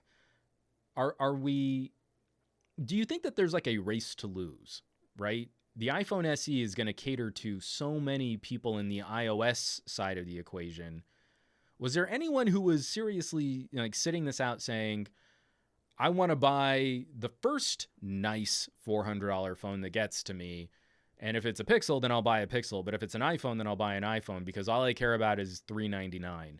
And I don't know that consumer really exists. So I'm just kind of curious. Like, I was in the comments on one of my LG videos, and there was someone who was really actively trying to make the argument that a V60 wasn't worth buying because a Galaxy S20 arrived first with the Snapdragon 865. And that was really the only argument that they were mounting. Didn't matter other features, didn't matter camera, didn't matter, stylus support, dual screen. The only thing that mattered was that Samsung got there first. And that's what consumers care about. And so that's where they all spent their money. And I just feel like that's not accurate. Oh, Vazikos 8. That's right. The rumors on a OnePlus Z, a return to a sideline, a lower cost OnePlus could be really exciting. From Sam, a Xiaomi 9T Pro is cool for that price if you don't mind all of your browser data going to an unsecured Chinese server. Sure, you can spend a little less and get a Xiaomi. We talked about that last week. From Q3 Becker. Early bird gets the worm. Gorm Petrovic. Well, that argument is wrong. None of those came to Europe. Oh, poor Exynos Galaxy owners. From Dave Burns. Price and the perceived switching costs are the most important factors in phone purchase. I'm almost positive. Completely agree. By the way, I completely agree. I don't feel like there's someone sitting out a Pixel 4a because the iPhone SE is the correct choice. And Sam, like a refresh of the OnePlus X. Again, I am really curious to see what some companies can do here in that space, especially considering Qualcomm's other mini announcement. Qualcomm's new Snapdragon 768 offers big CPU and GPU upgrades And the US still doesn't have a phone with the 765. So Qualcomm took the wraps off of their spec bump on the 768, and I don't see where this is major. The two big, this is from Android Central's article written up by Joe Mering. Let me get down here. The two big talking points about the 768 are it's more capable from a processing and graphical standpoint. The Cryo 475 CPU Prime now has a clock speed up to 2.8 gigahertz, which is an improvement over the 2.4 gig on the Snapdragon 765. The GPU is still the Adreno 620, but it now offers up to 15% better performance. So this sounds a lot like last year when we had the 855 and the 855 Plus. This is so annoying. Do we have Plus versions? Do we have different number designations? This isn't a different processor.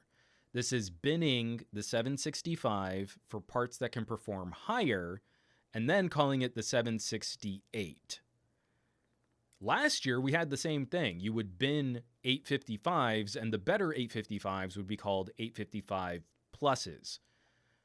The year before that, we didn't have the same diversion. You know, from the 835 and the 845, we didn't have higher spec versions of those chipsets. But then before that, we had the 820 and the 821. I feel Qualcomm needs to standardize on what the heck they name their chips and what we should expect. The 5 used to mean some kind of refresh. So you would have like an 820, and then an 821 would mean a bump on the 820. Cool. But last year, the 855 got a bump, and we called it an 855 Plus. And this year, the 765 is getting a bump, and we're calling it the 768. It's dumb. Next year, launch a Snapdragon 870 and then save the bump for an 875. Because I guarantee you the differences between an 855 and an 865, these iterative improvements year over year aren't going to be worthy of 10 whole points. It doesn't make sense to go from an 865 to an 875, but you could call it an 870 and then you have a spectrum, a longer spectrum. But 768 is higher than Plus. From Dave Burns. From Vasico's 8, that's dirty. Call Intel for naming help. We have the 14 nanometer plus version of the 10th gen Intel processors.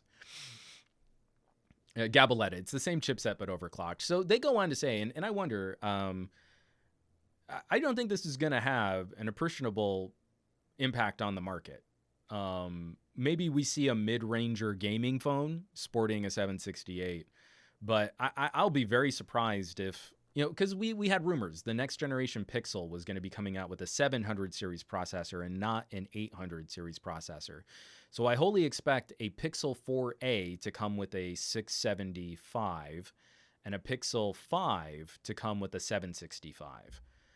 I feel like that makes sense. I feel like that's going to be the split. And I seriously doubt Google has had access to the 768, that they're going to try and retool to use the 768. It makes zero sense, especially for Google software polish, to try and redirect or to try and convert. So yeah, I don't feel like this is going to make much of a splash or make much of a mark. And again, from where we were last year, the Pixel 4 had the 855, not the 855 Plus. And it's a screamer. It's a screamer phone. It is snappy and quick and precise, and it's still one of the fastest phones in my collection for video rendering against Snapdragon 865s. It's a monster. So again, I want to see some other competition here. Qualcomm needs someone else kind of poking at them, as a distant second place offering. We could be doing better here. Root 95. Sadly, MediaTek isn't really there for performance. I think price performance, they can compete well in the low end. But I'd like to see someone else really take a stab at mid-ranger pricing with a focused software hardware synergy, where if Google really does work with Samsung, that would be really compelling. Root Knight 5, Exynos or Kirin are at the moment better options for high-profile mobile processors, but the Exynos is getting wrecked by Snapdragon right now. Kirin seems to be a bit more competitive, but I think they've slipped, where over the last 2 years, Qualcomm has kind of iterated and improved on a few of the things that Kirin was better at. And Kirin still has some deficit when it comes to image processing. Get this down here. Yeah, see, burn notice. Intel has AMD, and that means we've got good competition. Snapdragon needs a MediaTek or an Exynos or anyone else. And I feel like outside of that, you know, if Google makes their own custom chipset and Samsung manufactures that chipset and then it goes into a Pixel phone and only a Pixel phone, then Google might be able to realize being the iPhone of Android, right? But outside of that, we'd need to see the market really respond. Simon says, Hypno, the new Exynos chip is rumored to be amazing. And I wasn't the last Exynos chipset rumored to be amazing. I mean, like, if Samsung was able to flip their chip fabrication that fast, they only just recently started walking away from the heavy customization of their cores.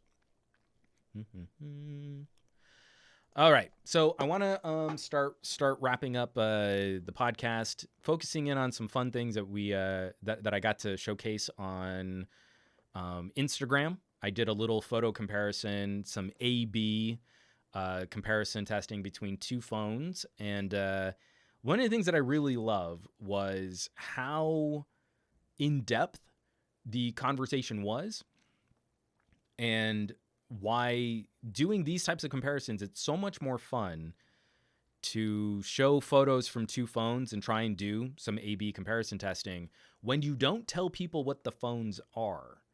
When you don't tell people what the phones are, they actually look at the photos and comment on the photos, and you get into some great debates. When you tell people what the phones are, you're basically hijacking the winner to be the most popular phone option. So, let me get this queued up here. I'm going to be sharing this from the Patreon, but the same photos were shared over on Instagram. It's just, it shows up better here on the live stream for what I'm showing here. And so here, let's click on this. And can I make this a little bigger? Let's see. No, it just crops off the bottom. Well, that's lame. This still works better than Instagram, but screen sharing is hard. Okay. So this is the A photo of me by a car park. It's sunny, it's bright, it's really pretty. There's lots of colors. Here's the B photo, slightly different composition because I'm shooting from the rear cameras.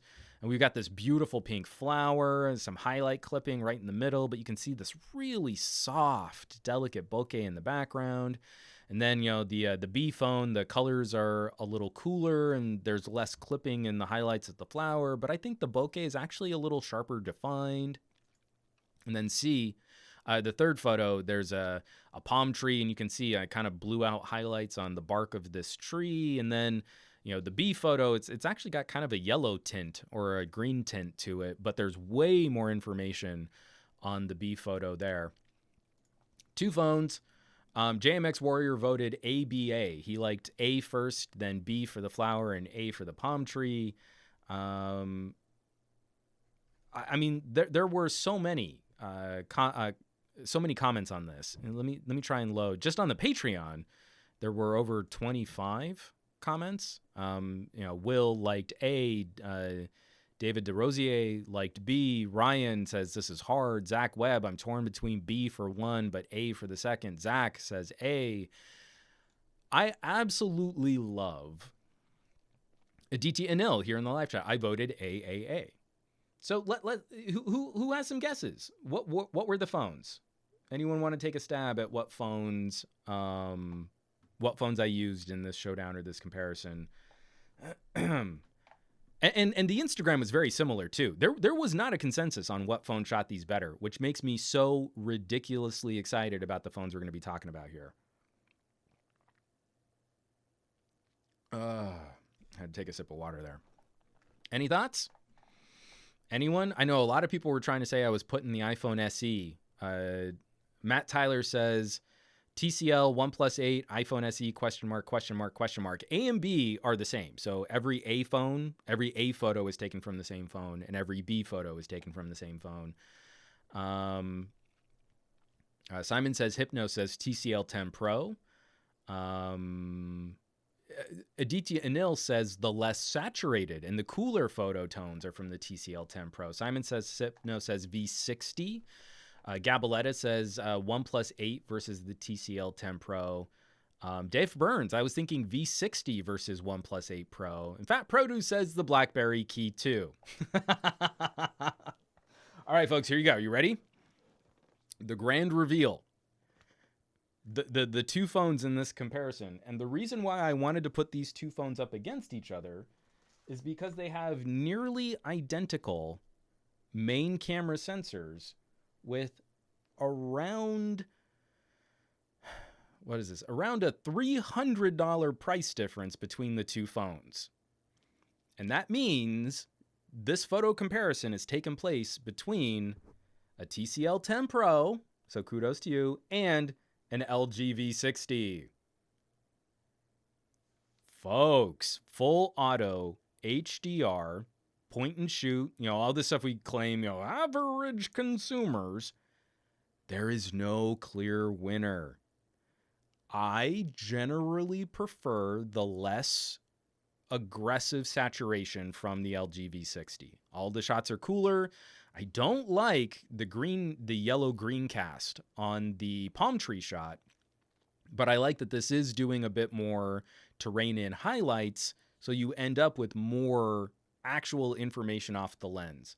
And I would say that lens clarity is still a touch sharper on the LG V60, but 64 megapixel sensors that really default to 16 megapixel stills and similar sensor sizes. And there's a $300 price difference between these two phones. And I would agree with most of the people commenting. I don't know that I would say there is a clear objective winner here. That's awesome. It's a $450 phone that genuinely is able to output images and produce content that looks really good. So yeah, I'm having a lot of fun. Oh, I'm sorry. Yeah. TCL was A and the V60 was B. So V60 cooler, I think better retention of fine detail. Again, we're squishing down a 64 megapixel quad Bayer array image sensor into a 16 megapixel still. I think the V60 does this better. The palm tree shot is a great example of how much detail and clarity you can lose in a setup with a lot of tiny little fine elements to it because of this type of image processing. But again, if we're concerned about average consumers, are we concerned about a $300 price difference with that kind of performance? And I would argue pretty heavily no. For as much as I love the V60, it is such a beast of a phone. It's a monster. These new camera sensors are incredible. And it's pretty remarkable to see one of these super pixel dense sensors driven by a mid-ranger processor. That this, Snapdragon 675 isn't giving up much ground to much more powerful devices. I can demonstrate how much less powerful this phone is than a V60, and I still don't think people are really going to care.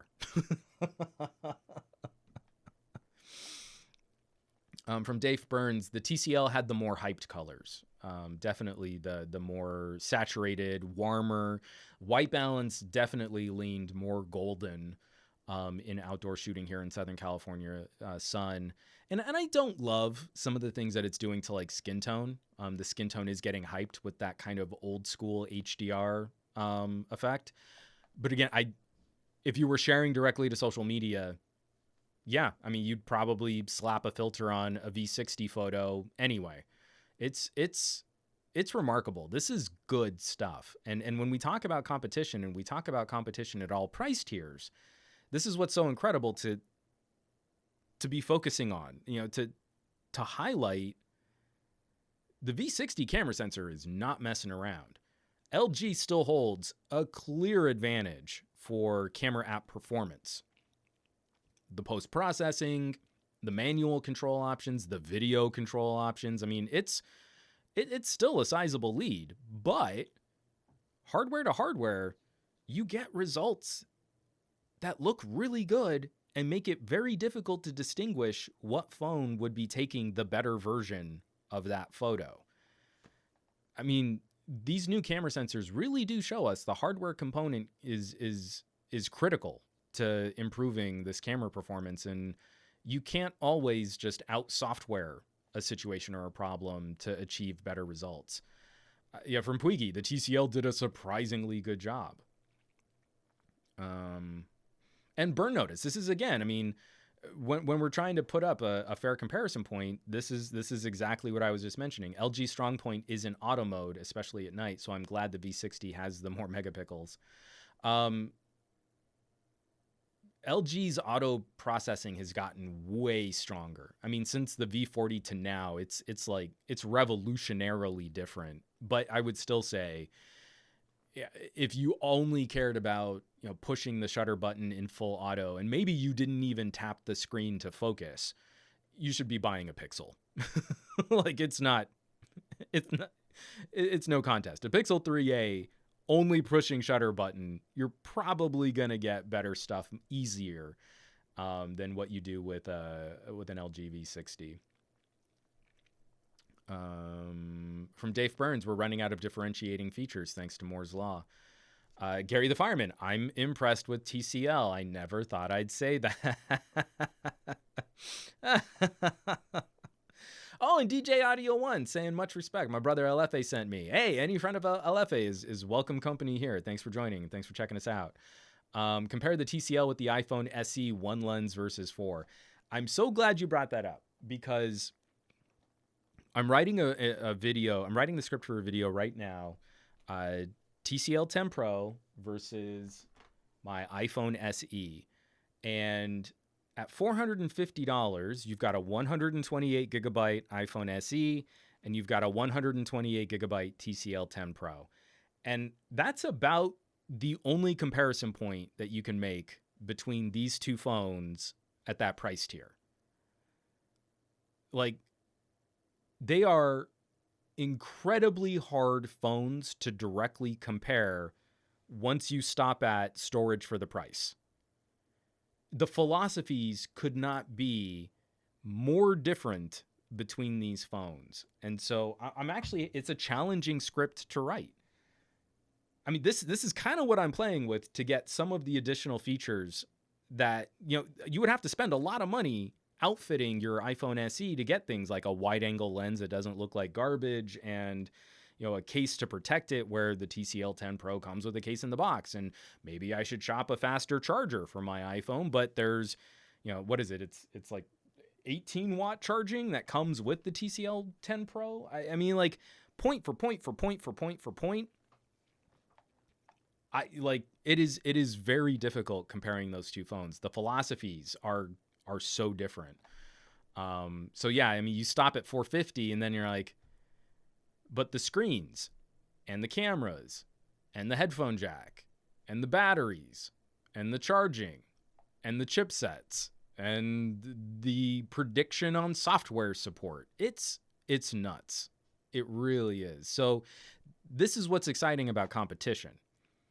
We're not looking at a bunch of Android manufacturers saying, oh, well, if we, put a Snapdragon 865 into a completely gutted kart racer of a phone, minimizing the screen and using a camera sensor from 2 years ago and putting in a tiny, tiny battery, then we could also make an iPhone SE competitor. The TCL 10 Pro is an iPhone SE competitor on price, but it's a fundamentally different kind of gadget. And that's what competition should look like.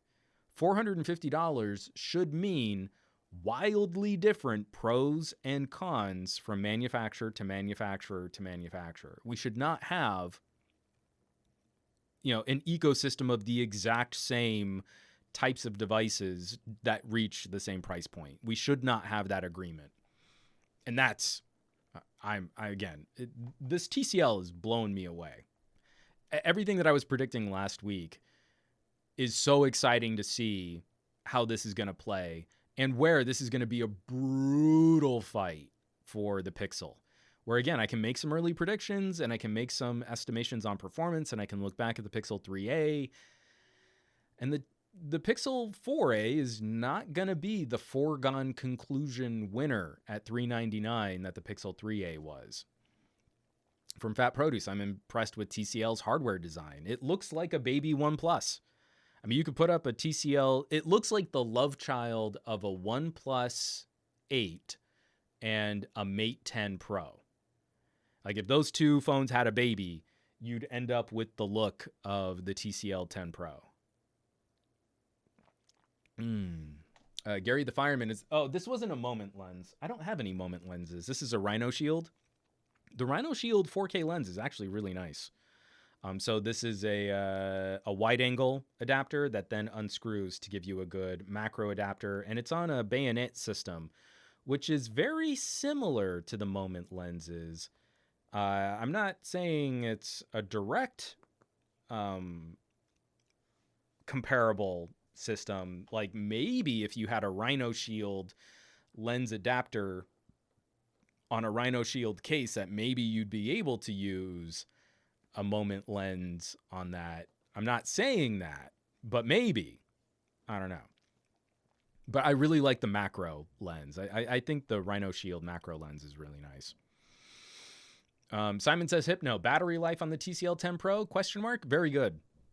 I mean, again, if we were comparing 450 to 450, it absolutely shames the iPhone SE in both discharge rate for gaming and for, I mean, like almost by a factor of 2 to 1, and recharge rate, where you can charge a much greater percentage of a battery that's twice as large than what you can charge on an iPhone SE. And from Huer 10X, is that the USS Excelsior you spot in the background? Good eye.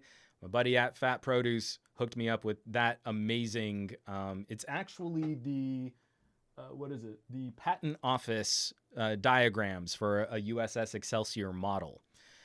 So they had a patent on the Excelsior, and that's the actual patent blueprint, which is awesome, and it will always be somewhere in the Gadget Lab.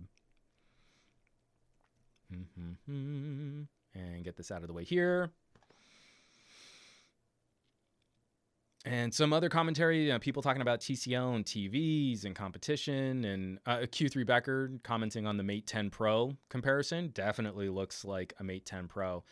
But folks, I have too many phones. Last week we were talking about the TCL 10L, and I didn't get the 10L. When TCL reached out to me, it was kind of like an either or, and I opted to go 10 Pro. And I'm kind of glad I did, but I'm in the middle of performance testing, so I'm collecting all of the benchmarks for the 10 Pro. I've got a video comparison between the 10 Pro and the iPhone SE. I'm whittling away at audio and camera reviews for the SE, the OnePlus 8s, and the 10 Pro. I've got all of my night photography done for the OnePlus 8s, and now I need to do the daytime photography for those camera reviews. And then we're going to be a couple weeks in for when I am going to be finishing full reviews on each of these phones. So there is a lot coming to the channel, and there's also audio tech that I want to be talking about also. So I've got some headphones. I'm under embargo for some wireless earbuds that are going to be really cool. I just got a new amp, a headphone amp from Creative. Just looking at, better way to power some nicer cans if you're wanting a more premium audio listening experience. I've got a wacky little Bluetooth speaker up on the bookshelf that I still want to cut a video on. It's this cute little like pixel art speaker. There's a lot. There's a lot going on. This is early harvest season, and we're not even getting to Pixel launches just yet. I have the Pixel Buds on my radar. I eventually want to talk about them and tell people that if you're suggesting folks should turn up the volume on their Pixel Buds to drown out background noise, then you're doing a horrific disservice to your audience. Yeah, there's a lot.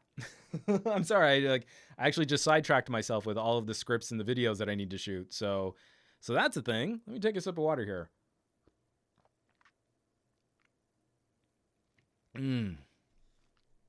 From Rosted, can you show us the UI? I'm actually going to be wrapping up this video, but I will be detailing.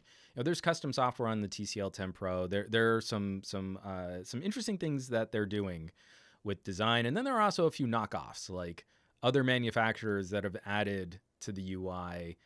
It's not copying, but it's kind of close. So there's going to be a lot to talk about, and I'm just going to have to cover those in other videos. But from LFA Reviews, hard facts. Yeah. So, folks, I think now's about as good a time to wrap this up as any. We're hitting right at 2 hours, and that's good for me. I should bounce, make sure I can actually take care of some of the stuff that I need to get out there. More videos need to be produced, and you need to hear what's going on and have some fun talking about some gadgets and stuff. And I'm really glad y'all are along for the ride. Seeing some new faces in the live chat every week, especially getting some recommendations from folks. Helping to spread the word is always going to be appreciated. Reviewing podcasts on whatever podcasting service you use to review is always going to be appreciated. And then also using this as an opportunity to spread the word on people who genuinely do deserve more attention, more viewership. If you're doing it on your own social media, you are an awesome audience member. If you're doing it on other platforms like Reddit, if you go to reddit.com/rglowingrectangles, every little bit helps. Right now, it's never been more difficult for a content creator to get a channel started, to find an audience. I'm going to tease it. This next Friday, I'm going to be putting out a creator chat with Viper.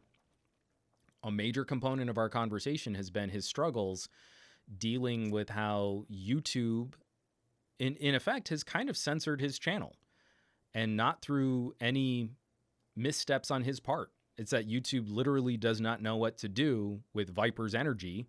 And now this amazing, vibrant, passionate voice in consumer electronics is not finding the audience that he deserves. So we've got a lot that we need to keep an eye on. This stuff is difficult to keep a handle on everything that's going on. But if we care about getting cool content, about empowering creators to tell stories and to track good information when people are putting out good information, then we need to lead by example. And every week, I also say this too, especially since the situation has affected so many people, you probably will not get the kudos you deserve. If you're the resource for your family and friends, you're the one out there trying to spread good information, you're trying to push back against misinformation, even down into silly things like someone just needs help buying a new laptop. Know that your family and friends have never had to rely on their technology like they do today. Know that they are probably a little overwhelmed, a little afraid, and this is scary stuff. And they might not even be able to articulate it, but if you were able to help them, then that was probably a huge help right now. Making a work at home space, better tech for homeschooling. So many of my family and friends are so deep in the weeds, just trying to make it through day to day, that when I help them out, I'm really not expecting them to have the bandwidth to turn around to, hey, thanks for that. That really took a load off. That really helped me out. I don't even think that they'll have the wherewithal to get back to me there. But if you're that resource for your family and friends, I'll say it to you right now. Thank you for being a good tech neighbor. Thank you for being a good tech citizen. We need more of you. We can all do with a few more friends. So, folks, I want you to have a fantastic week with your technology. I want you to do awesome with your technology. I want you to be awesome with your technology. And I'll catch you back here next week for another Monday morning tech chat show on the SGGQA podcast channel. Be well. Take care. I need y'all to be safe out there because I want to see you back here next week. And I'll catch you back here next week. I love you all. Stay safe.